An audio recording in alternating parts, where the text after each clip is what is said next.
고작 9명이신데 아주 엄청난 은혜의 찬양이었습니다.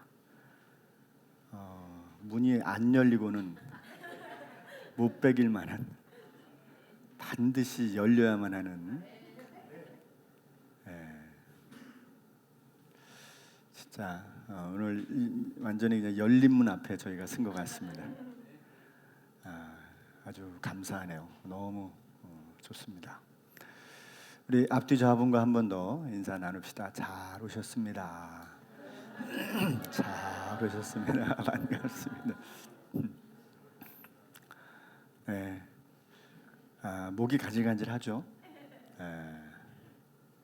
이번엔 감기가 그런 것 같습니다. 목이 간질간질하고 기침을 자꾸 동반하게 만드는데 건강 더 많이 신경 쓰시고 또 면역력을 많이 갖추시도록 될 수 있으면 좀 잠을 많이 주무시고 물을 많이 먹고 커피를 줄이고 밤에는 가습기를 틀고 평소에는 마스크를 하고 다니시라는 저의 그 의사 선생님의 말씀이 여러분들에게 전해드립니다. 예전엔 그런 것도 없이도 금방 낫는데 이제는 그런 걸 잘 지켜야만 하는 시대가 된 것 같고 또 몸 상태가 된 것 같습니다. 여러분 아무튼 예전에 이 3월이 되면 겨울 지나 이제 봄이 오면 또 어른들은 이렇게 아기들한테는 보약도 헤매기고 그랬잖아요. 어른들도 그렇고 요즘에 여러분들도 그렇고 건강 많이 유념하시고 또 신경 쓰셨으면 좋겠다는 생각이 듭니다. 그런 의미에서 옆 사람 한 번 더 앞뒤 분들과 눈을 마주치면서 건강합시다. 건강하시길 바랍니다. 네, 감사합니다. 오늘 이제 다시 요한서신 네 번째 시간, 다섯 번째 시간으로 돌아왔습니다. 내 제목은 이단을 이기는 능력 이렇게 정해봤고요. 역시 생명의 삶과 연결되어서 본문을 이해했으면 좋겠습니다. 그런 마음으로 이제 오늘 본문의 말씀을 진행하는데 한 장 한 장씩을 한 주간 하다 보니까 양이 많긴 하지만 그래도 최소한 정리하면서 요한서신을 진행하고 요한서신이 맞춰지면 요한계시록으로 이제 들어가려고 합니다.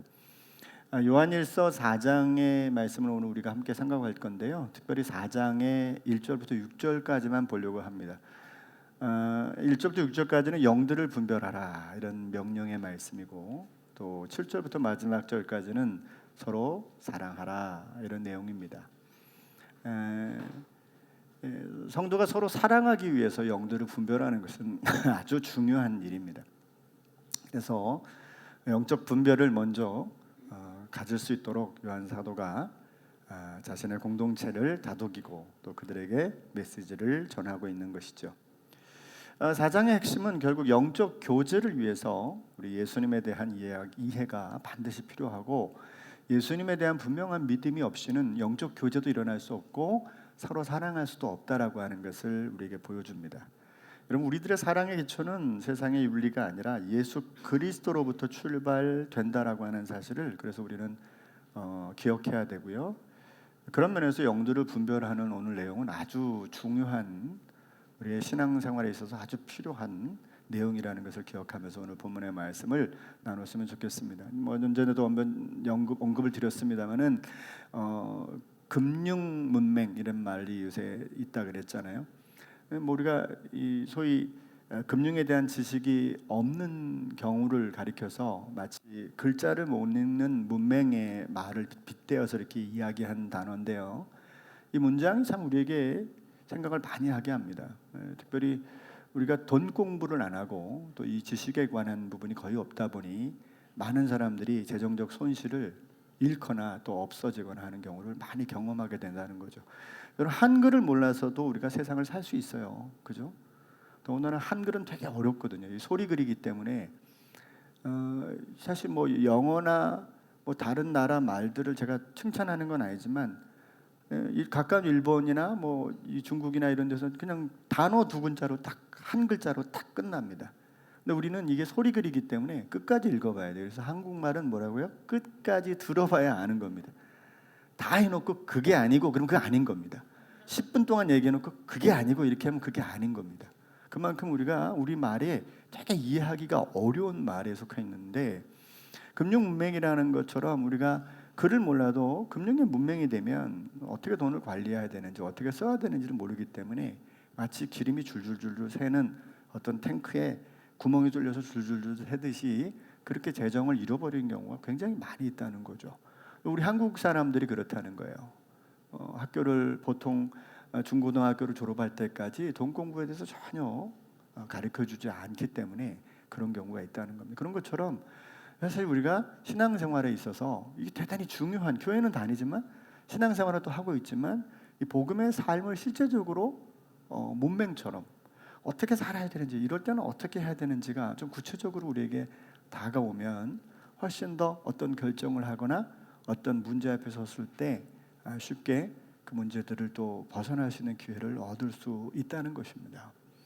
그런 면에서 오늘 우리가 성도의 참된 사랑과 교제를 어떻게 회복할 것인가, 또 그것이 이단을 어떻게 우리가 자연스럽게 이기는 능력이 어떻게 우리에게 있을 것인가를 요한 사도가 당시의 상황에 맞추어서 말씀하신 것을 우리가 함께 나누면서 오늘의 길을 한번 찾고자 합니다.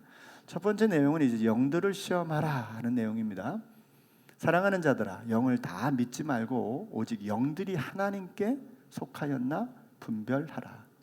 많은 거짓 선지자가 세상에 나왔습니다.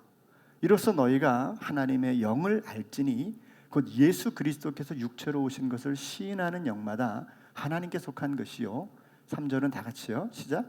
예수를 시인하지 아니하는 영마다 하나님께 속한 것이 아니니 이것이 곧 적 그리스도의 영이니라.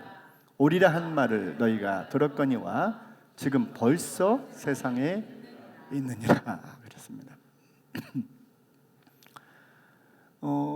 1절에 보면 사랑하는 자들아 영을 다 믿지 말고 오직 영들이 하나님께 속하였나 어떻게 해요? 분별하라. 그렇습니다. 분별하라. 여기서 이 분별하라는 말은 시험하라 그런 말입니다. 테스트해라 그런 뜻입니다. 그러니까 저 영이, 그 영이, 누군가의 영이 하나님께 속해 있는지 시험해봐라 그런 말이죠. 시험의 방식은 뭐냐면 그 영들이 정말 하나님께로서 낫는가, 이 문제를 한번 살펴보라는 것입니다.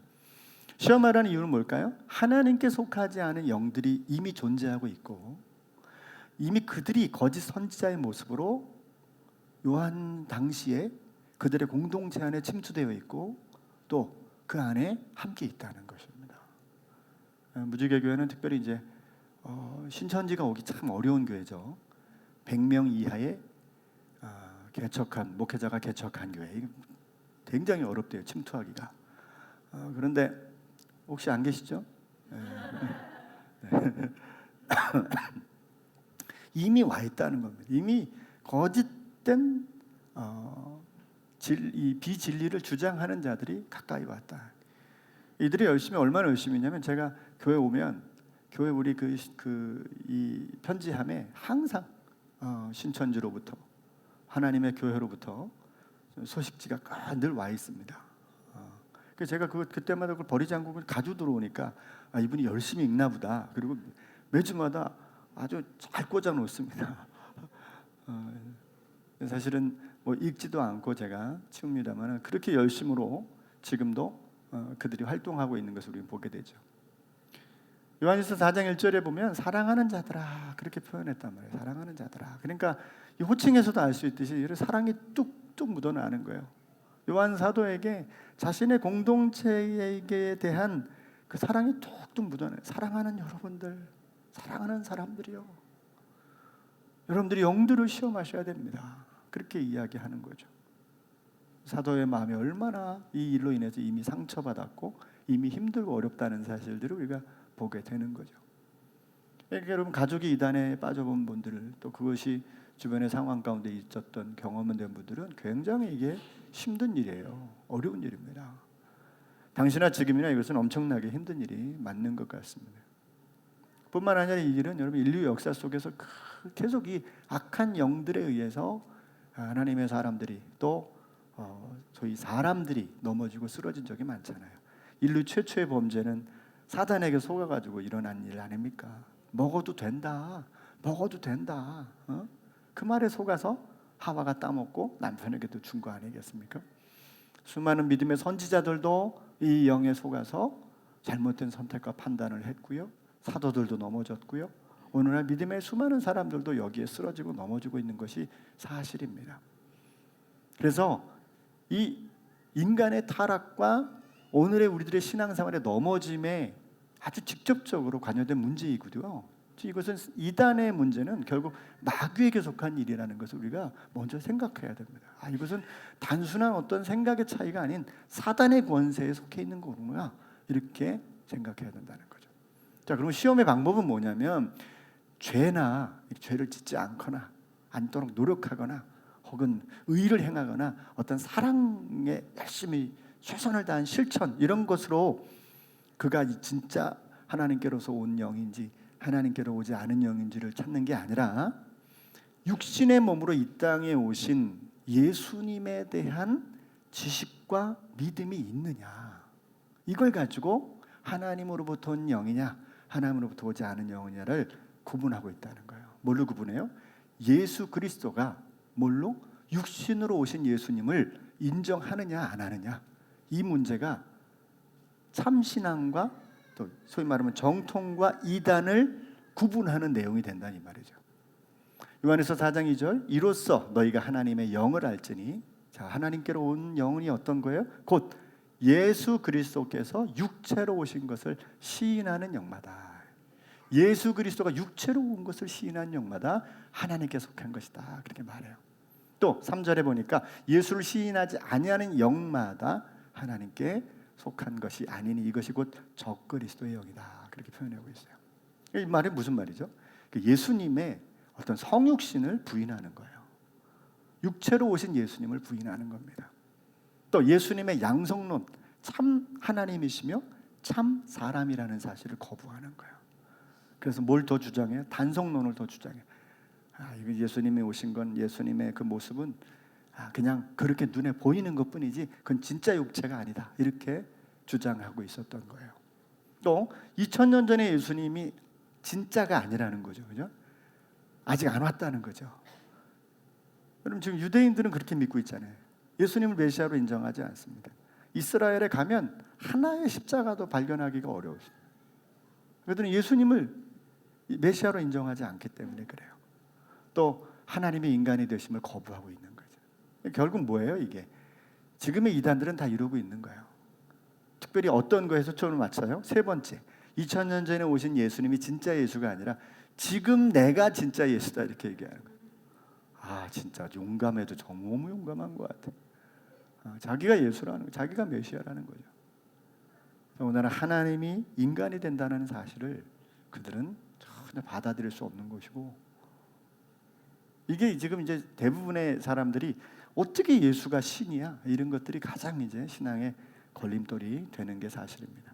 자, 그러면 이제 이걸 어떻게 우리가 시험을 해서 올바른 영을 어떻게 판단하고 또 올바르지 않은 영을 어떻게 구분할 수 있느냐를 좀 보는 겁니다. 자, 4절부터 한번 읽어볼까요? 시작.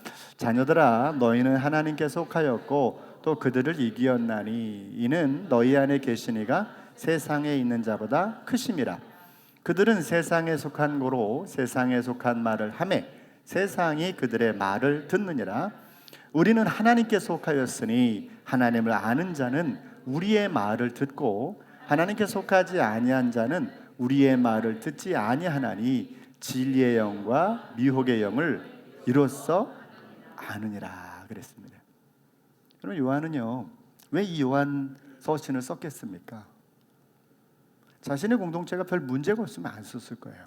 근데 이미 자신의 공동체의 일부가 이 거짓 선지자들의 가르침에 일부가 넘어갔을 확률이 많아요.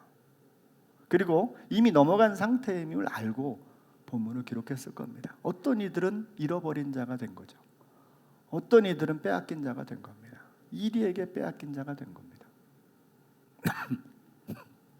하지만 그는 하나님의 자녀들은 반드시 세상보다 크신 하나님의 사랑으로 인해서, 이게 중요한 얘기입니다, 세상보다 크신 하나님의 사랑으로 인해서 악한 자들에게서 구원받을 것을 확신하고 이 말씀을 기록한 거예요.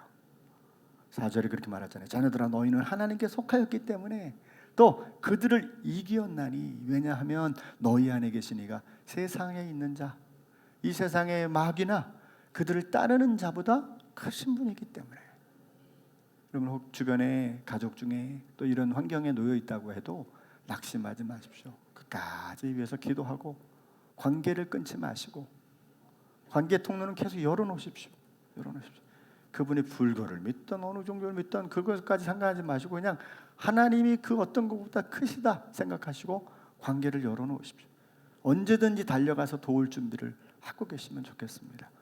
왜냐하면 저는 이건 기본적으로 맞다고 생각해요. 왜냐하면 아니 신앙이 훨씬 훌륭하잖아요. 그죠? 우리가 가지고 있는 복음이 이 세상 그 어떤 것보다 뛰어남을 여러분 믿습니까? 그렇다면 기다리실 필요가 있어요. 이단은 반드시 문제가 생길 때가 옵니다. 최근에 여러분 이단들의 어떤 그 행태들을 밝힌 방송 프로들을 많이 봤잖아요. 그죠? 그러니까 우리가 그렇게 하나님께서 모든 것을 밝혀주실 때가 온 거다라고 하는 거죠. 그래서 이 확신을 가지고 이제 기준을 딱 세우는 겁니다. 야, 무엇이 그러면 이단이고 무엇이 바르지 않은 영이냐, 무엇이 세상으로부터 온 영이냐. 그래서 거짓 선지자의 가르침에 물들지 않은 참 사랑의 공동체를 만들려고 요한 서신을 기록한 것이죠. 요한에서 4장 5절 그들은 세상에 속한 거로 세상에 속한 말을, 여기 그들이 누굴까요? 거짓 선지자들이죠. 세상에 속해서 세상에 속한 말을 해서 세상이 그들의 말을 듣느니라. 요한은 그 시험에 대한 합격 기준을 뭐라고 말하냐면 우리의 말을 듣고 하는 사람들은 합격이 된다는 거예요. 여기서 되게 중요한 말입니다. 4장 6절이에요. 읽어봐요. 시작. 우리는 하나님께 속하였으니 하나님을 아는 자는 우리의 말을 듣고 하나님께 속하지 아니한 자는 우리의 말을 듣지 아니하나니 진리의 영과 미혹의 영을 이로써. 우리 말은 누구예요? 요한 사도와 그와 함께한 그룹들이 말하는 이야기를 들으면 그게 하나님께 속한 거라는 거예요. 이 말씀은요 생각보다 이게 되게 중요한 이야기입니다. 이단에 빠지면 자신들이 세상에 속한 자들에게 속았다는 사실을 깨닫지 못하거든요. 구분하지 못해요. 그래서 진리를 들어도 돌아서지 않습니다. 왜냐하면 제가 한번 그런 얘기했죠. 믿음이라는 이 용어 안에, 믿음이라는 그 내용 안에는 신성함이라는 것이 포함되어 있단 말이에요. 그러니까 내가 어떤 것을 믿었다 그러면 그건 신성함이라는 것을 거기 딱 붙여서 받아들이는 거거든요. 그리고 그 안에 동의가 일어나고 그것이 옳다라고 하는 확신 때문에 믿음이 생기는 건데, 그러니까 먼저 이단을 믿어버리면 그게 옳고 그게 신성하고 그게 바른 것이 되는 거예요. 심지어 이제 교회를 다니지만 명확하게 분명한 말씀을 알고 있으면 상관없는데 그렇지 않은 경우는 주변에서 이렇게 싹 들려오는 얘기가 얼마나 귀에 솔깃한지 몰라요. 성경은요 이 땅의 노아 홍수 이전과 예수님의 그 재림 이후의 이야기가 거의 없어요. 내용이 이제 우리가 요한계시록을 살펴봐도 알 수 있는데요. 그 내용은 굉장히 구체적이지 않아요. 근데 그걸 아주 구체적으로 얘기합니다. 여기가 이건 이거야 이렇게. 그렇게 얘기하면 사람들이 훅 하죠. 얼마나 그 솔깃합니까? 그러니까 그런 표현으로 우리가 진리를 제대로 알지 못하고 있으면 그들이 말하는 것에 쉽게 넘어갈 수 있다는 것입니다. 우리가 요한 서신을 읽을 때 여기서 좀 주의할 것이 있는데, 영과 육, 세상에 속한 영, 하나님께 속한 영 이런 표현할 때 그런 용어가 주로 이제 헬라 문화 시대 때 요한은 사역했잖아요. 그래서 약간 헬라적인 이분법적인 용어들이 쓰여진 거지 그걸 영과 육으로 막 구분할 필요 없이요. 그가 세상에 속한 영이 이루어지면 그냥 사람이라고 생각하면 됩니다. 그 사람은 세상에 속했다 이렇게 생각하시면 되는 거예요. 용어를 그렇게 이해하시면 좋습니다. 또 어떤 그 세상에 속했다 그러면 뭐냐면 그게 어떤 우리가 살고 있는 이 땅에 살고 있는 삶을 말하는 게 아니라 하나님의 뜻과 관련되지 않은 진리에 벗어난 것이 세상인 거예요. 요한 사도가 제시하는 세상이라는 것은. 또 진리라는 건 뭘까? 그것은 사실이 아니란 뜻이 아니라 이 거짓은 이 진리를 따르지 않는 것을 거짓이다 이렇게 표현하는 거죠. 그러니까 하나님의 뜻을 따르지 않는 게 거짓인 겁니다. 용어적으로 그렇게 이해를 해야 됩니다. 근데 당시에 최고 이단이 영지주의라고 제가 말씀을 드렸는데 그들이 이제 가연서를 주장한다 그랬어요. 예수님의 육체는 진짜가 아니라 그런 것처럼 보인 거죠. 사람처럼 보인 거예요. 그렇지 않고는 어떻게 물 위를 걸어요. 그렇지 않고는 어떻게 오병이의 기적을 나타내냔 말이죠. 그러니까 이게 솔깃한 거죠. 솔깃한 거죠. 여러분 그런 얘기 많이 하잖아요. 그런 얘기 못 들어봤어요, 여러분? 홍해를 주님께서 가르고 넘어간 게 아니라 하나님께서 갈라가지고 거길 지나간 게 아니라 어떻게 해요? 아 거기 그 해변가 옆을 이렇게 지나간 거다. 뭐 이렇게 얘기하는 것도 많이 있잖아요. 예수님이 그 갈릴리 바다를 호수를 건너간 사건도 그게 안개가 물안개가 쫙 올라와가지고 예수님 마치 물 위를 걸은 것처럼 보였다. 이렇게 표현하는 경우도 많이 있지 않습니까? 다 세상에 속한 그런 표현의 일부라고 저는 생각합니다. 세상의 세계관, 하나님의 뜻과 하나님의 말씀 안에서 해석하지 않는 그 모든 것은 사실은 이단에 속할 수밖에 없는 거죠. 근데 왜 이 가연설이 위험하냐? 육체가 없이 그냥 영혼으로만 거룩하게 존재하는데 육체가 있는 것처럼 보였다라고 하는 이 이론은 결국은 이제 신비주의로 기독교가 움직여지게 돼요. 또 은사주의로 빠지게 될 가능성이 대단히 많습니다. 그래서 뭐 무아의 경지, 예? 그 어떤 그 신비로운 영역에 들어가는 그런 것으로만 신앙을 어떤 그 믿음의 척도로 삼고 사는 경우가 많아요. 사실은 막 그 무아의 경지 안에 들어가서 입신을 하고 말이에요.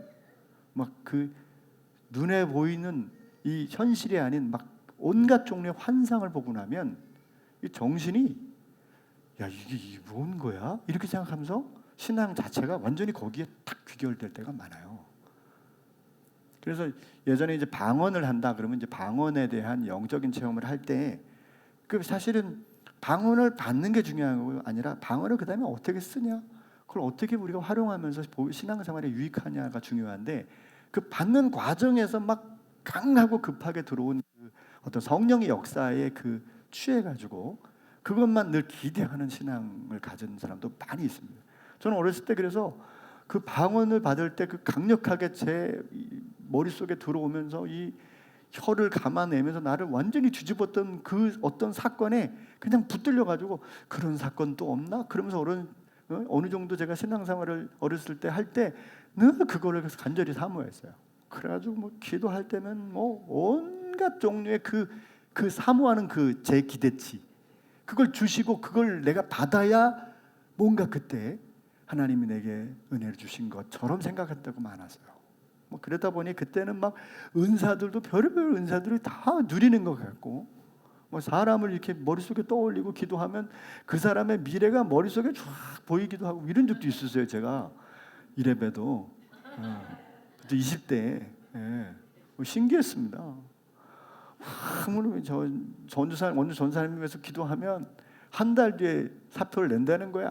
근데 진짜 내더라고. 그때는 2달 뒤에 내긴 했는데 한 달이 틀렸어요. 근데 그런 적도 있었어요. 근데 쟤는 얼마나 신기하겠어요. 이게 야 이런 거 있구나 이런 거 있구나. 뭐 눈을 감으면 막 마귀가 지나가는 게 다 보이는 거야. 참. 믿음의 공동체 소리를 듣는 게 굉장히 중요합니다. 근데 그 믿음의 공동체가 중요한데 그래서 여기 숙제가 하나 생겨요. 뭐냐면 그럼 그 믿음의 공동체는 온전하냐? 우리의 말을 듣는다고 하면 지금 요한의 말을 들었다. 요한과 그와 함께 속한 리더들의 말을 들으면 그들의 말은 옳으냐? 이렇게 좀 질문을 해볼 수 있지 않겠습니까? 그래서 이제 오늘 복음의 이제 세 번째 적용 문제를 좀 다뤄보겠습니다. 예수 그리스도의 성육신을 믿는 것이 바른 신앙생활의 기준이다. 이런 말씀을 좀 드렸어요. 그리고 그 일에 있어서 공동체가 그 의견을 따라가는 일이 굉장히 중요하다는 것을 말씀을 드렸습니다. 자, 그러면 풀어야 될 숙제가 좀 있어요. 뭐냐면 첫째는 그럼 어떻게 바른 믿음을 우리가 구분할 수 있느냐는 겁니다. 자, 이 문제는 두 가지 관점에서 좀 풀어봤으면 좋겠는데 하나는 뭐냐면 우리 공동체는 과연 옳으냐? 예? 우리 무지 공동체도 한번 생각해 보세요. 그리고 여기 요한 사도가 지금 자신의 공동체를 생각해 봤을 때 그 공동체는 그럼 옳으냐? 이렇게 한번 질문을 던져보는 겁니다. 옳다는 그 기준은 뭐냐? 이 문제죠. 그랬을 때 요한 사도가 제시한 해답은 뭡니까? 예수 그리스도의 성육신을 인정하느냐예요. 이게 대단히 중요한 문제라는 거예요. 하나님이 사람이 되어 이 땅에 오셨다. 이 문제가 초대교회나 지금이나 엄청나게 중요한 문제입니다. 존재하는 모든 이단은 성육신을 거부해요. 그 당시 때도 그랬고, 혹은 2000년 전 예수님을 거부합니다. 지금 여기 내가 메시아다 이렇게 주장하고 있는 거죠. 자신을 메시아라고 주장하는 사건도 다 거기에서 출발된 겁니다. 여러분, 우리가 믿는 예수님은 이 땅에 하나님과 동등되지만 동등됨을 취할 것으로 여기지 아니하시고 자신을 비워 이 땅 가운데 육신의 몸으로 오신 그 예수님이 바로 우리의 하나님이시며 우리의 주님이심을 늘 믿으시기를 바랍니다. 이 신앙을 흔들리면 안 됩니다. 적어도 예수님을 벗어나지 않는 공동체는 여러분 인정하셔야 돼요. 예수가 이 땅에 오신 나의 주님이고 나의 생명의 주라는 공동체는 여러분 좀 차이가 있어도 좀 받아들일 수 있는 마음이 좀 있어야 된다고 저는 보는데요. 그렇다면 둘째는 온전한 복음은 가지고 있느냐라고 하는 문제인데요. 이 복음의 핵심이 여러분 사랑의 실천이다. 이 요한사 서신을 보면 그렇게 생각할 수도 있어요. 왜 서로 사랑하라 그랬고 계속 사랑을 하지 않으면 하나님의 사랑이 그 안에 없다 그러고, 그죠? 그러니까 요한 서신을 보면 잘못하다가 어떻게 해요? 우리가 사랑을 실천해야 되는구나, 좋은 사람으로 살아야 되는구나 이렇게 생각하지만 이 초점이 달라요. 거기에 있는 게 아니에요. 그렇다면 여러분 이단들이 훨씬 우리보다 잘합니다. 굉장한 열정을 가지고 사람들을 데려가려고 하죠. 그건 다 그들이 그냥 하는 게 아니라 사랑하는 마음으로 그렇게 하려고 하는 거겠죠. 온전한 복음은 그러면 뭐냐라고 했을 때 이것은 윤리가 신학에, 또 신학이 윤리에 서로 보편 타당한 진리에 충돌하지 않고 신학과 그리고 하나님 나라의 윤리에 적정한 균형을 이룬 신앙이어야 된다라고 정리해 볼 수 있다는 겁니다. 이단들은 사실은 궁극에 가서는 결국 뭐가 문제가 생깁니까? 돈과 성적인 타락과 어떤 명예 같은 것에 붙들리게 되죠. 이건 이단만 그런 게 아니에요. 정통 교단에서도 얼마든지 넘어갈 수 있고 쓰러질 수 있는 위협적인 요소가 될 수 있는 겁니다. 여러분, 사람들이 그 속에서 온전히 정말 이 그리스도의 이 양성론, 신적인 영역 속에서 예수님을 받아들일 뿐만 아니라 예수님의 그 인간적인 참 사람 되신 모습 속에서도 우리는 예수님의 모범을 찾아야 되는 거거든요. 예수님은 하나님 나라를 가져오셨을 뿐만 아니라 이 땅에서 하나님 나라의 왕으로 사셨잖아요. 그러므로 여러분, 하나님 나라를 사는 우리가 이 땅에 하나님 나라를 살아내는 일들이 우리에게 있는 거예요. 그게 우리에겐 자연스럽게 윤리로 다가오게 되는 거죠. 근데 사람들은 대부분 이 어떤 예수님의 단속론만을 더 추구할 수밖에 없어요. 맨날 기도하면서 예수님의 전능성을 구하게 되고 예수님의 능력만 구하게 되는 거죠. 예수님이 뭔가 다 해야만 할 것 같은, 내가 볼 때 예수님이 엄청 부담스러울 것 같아요. 야, 그건 내가 할 게 아니라 네가 해야 돼, 이런 얘기를 예수님이 하시지 않을까? 그런 일들이 좀 있을 것 같아요. 예? 굉장히 우리는 예수님의 신성을 강조하고 그분만을 바라보게 되지만 사실은 진짜로 생각해 보면 이 그렇게 해가지고 막 사람들이, 우리 교회는 없죠. 근데 내가 맨날 앉는 자리에 다른 분이 와 있으면 그날 예배는 공치는 겁니다. 왜 저 사람이 내 자리에 앉은 거야? 예? 여러분, 기도원에 가면 막 서로 싸워요. 자기 앞자리에 앉겠다고. 그러니까 지금 뭐하러 왔어요? 은혜 받으러 왔고 하나님의 은혜를 나누러 온 건데 그게 안 되는 거죠. 뭐가 빠진 거예요? 단속, 그리스도의 어떤 우월성만을 바라보고 있는 거예요. 그분이 우리를 위해서 희생하시고 죽으시고 또 우리에게 보여주신 그 모든 삶은 우리에게 없는 것처럼 되면 큰일 나는 겁니다. 그래서 막 예배 어떤 그 직분이 서로 비교되고, 예? 봉사가 비교되고, 나는 이 봉사를 하는데 너는 저 봉사를 하느니, 나는 힘든 봉사만 하고 너는 가벼운 봉사만 하고, 예? 서로 인격을 무시하고 말이에요. 예? 자신의 생각만을 관철시키려고 하고, 이런 것들이 다 우리가 그리스도의 그 양성을 놓치고 그리스도의 한 부분만, 그분의 전능성만 그래서 여러분 한국 교회는 신약 설교보다 구약 설교가 훨씬 많습니다. 바다를 가르고 폭풍을 일으키고 문제를 해결하는 하나님의 능력만을 구하는 그런 경우가 많이 있어요. 사실 복음은 그렇지 않아요. 제가 많은 성도들을 대하지만 우리 무지개교회 성도들 오랫동안 제가 뵙고 또 그동안 왔다 갔다 하신 성도들도 많잖아요. 그런데 주로 이 하나님의 전능성, 능력만을 구했던 분들은 약간의 시험이 오면 금방 무너지더라고. 신앙을 다 잃어버리고 믿음을 떠나고 그냥 철새처럼 왔다가 가버리는 분들도 많습니다. 왜냐하면 그분들이 바라보는 믿음의 지향점이 그리스도의 삶에는 별로 없는 거예요. 그리스도의 능력만을 필요로 하고 있는 경우가 많다는 겁니다. 또 하나는 교회가 이 영적 매력을 파는 교회가 되기가 아주 쉽다는 거죠. 그럼 이제 저와 같은 이제 목회자에게 해당되는 이야기이기도 합니다. 뭔가 영적인 매력을 가지고 사람들을 상대하려고 하는 태도를 취하는 것 굉장히 위험한 일입니다. 왜? 이 사람에게 빠지게 만드는 거거든요. 영적 매력은 쓸모 있게 하지만 사실 문제가 더 큽니다. 그래서 어떤 교회의 그 목회자가 거의 절대적인 위치, 그 목회자가 마치 신적인 위치로 자리를 잡는다는 건 굉장히 위험한 일입니다. 그건 옳지 않습니다. 내가 뭔가 주장하는데 우리 목사님이 이렇게 얘기했대, 이렇게 얘기하는 건 옳지 않아요. 그게 왜 그런지를 내가 분명히 말씀 안에서 구분 짓고 있어야 되는 거죠. 여러분, 약이 통용되기 위해서는 그 약이 얼마나 효능이 있느냐를 다루지 않는다 그러더라고요. 이게 부작용이 뭐냐는 거, 부작용이 뭐냐. 그러니까 부작용이 크면 그게 효과가 있어도 그 약은 출시가 안 된다고 얘기를 하더라고요. 여러분, 어쩌면 그런 거 아닐까요? 우리가 이게 좋은 게 있어요. 영적인 매력을 발산해서 더 많은 사람들을 교회 안에 데려올 수도 있습니다. 그러나 그것으로 인한 문제는 더 커져요. 그 일로 인해서 만약에 상처를 받으면 더 큰 상처를 얻게 될 것이고, 그 일로 인해서 온전한 진리를 가리는 경우도 많이 있어요. 제가 요즘 보면 세상에는 보이지 않는 주류라는 게 있잖아요. 근데 그 주류가 다 옳다는 얘기를 하는 게 아닙니다. 근데 많은 사람들이 그 길로 몰려가고 그게 맞다고 생각하고 막 몰려가는 어떤 환경을 만들어 놓잖아요. 사람들은 거기 모일 수밖에 없어요. 그게 어떻게 보면 넓은 길일 수 있을 겁니다. 그런데 복음의 가치를 가지고 좀 힘들더라도 그 가치를 가지고 간다라고 하면 그게 어렵죠. 재미없죠.